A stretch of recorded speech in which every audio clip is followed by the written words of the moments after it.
بسم اللہ الرحمن الرحیم۔ السلام علیکم دوستو، 7 ایسے عمل جن کا مرنے کے بعد بھی انسان کو ثواب ملتا رہتا ہے، یعنی جب وہ انسان اپنی قبر میں پہنچ جاتا ہے، جب بھی یہ 7 کام اس کے لیے ہمیشہ نیکیاں بٹورتے رہتے ہیں۔ دوستو، ویڈیو کو پورا اور آخر تک ضرور دیکھنا اور اس ویڈیو کو زیادہ سے زیادہ ضرور شیئر کرنا تاکہ ہر انسان یہ 7 کام ضرور کرے۔ اگر 7 نہیں کر سکے تو کوئی 1 یا 2 تو ضرور ہی کرے۔ آئیے دوستو جانتے ہیں ابن ماجہ کی اس حدیث شریف کو۔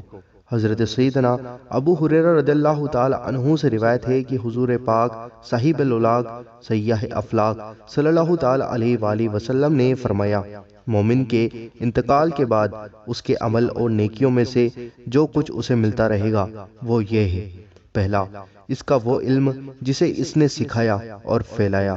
دوسرا، نیک بیٹا جسے اس نے چھوڑا۔ تیسرا، وہ قرآن پاک جسے ورثے میں چھوڑا۔ چوتھا، وہ مسجد جسے اس نے بنایا۔ پانچواں، مسافر خانہ بنایا۔ چھٹا، کسی نہر کو جاری کیا۔ ساتواں، وہ صدقہ جاریہ جسے اس نے حالت صحت اور زندگی میں اپنے مال سے دیا۔ ان کا ثواب اسے موت کے بعد بھی ملتا رہے گا۔ ناظرین، یہ ابن ماجہ کی حدیث شریف ہے۔ حدیث شریف کو سن کر آگے پہنچانے والے کا چہرہ روشن ہوتا ہے۔ مجھے امید ہے کہ آپ اس ویڈیو کو دل کھول کر اور زیادہ سے زیادہ ضرور شیئر کریں گے۔ ناظرین، آپ ہمارے چینل اللہ دین کو ضرور سبسکرائب کریں اور بیل آئیکن ضرور دبائیں، اور ہمارے 50,000 سبسکرائبر ہونے والے ہیں، اس کو جلدی سے پورا کرنے میں ہماری مدد کریں۔ ناظرین، ہم آپ سے ملتے ہیں اگلی ویڈیو کے اندر انشاءاللہ عز و جل۔ دعاؤں کی گزارش۔ اللہ حافظ۔